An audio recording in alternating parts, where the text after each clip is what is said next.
An 8-year-old girl has been rescued from a drain after being trapped for 7 hours in southwestern China, according to the local fire department. She was swept into a ditch by rushing waters following days of torrential rain, according to China's National Fire and Rescue Administration. Video released by the administration shows the rescue team accessing the sewer through a manhole.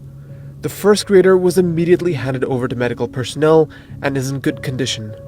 Heavy rains affecting southern China since June 17th have caused casualties and forced tens of thousands to evacuate, according to state media.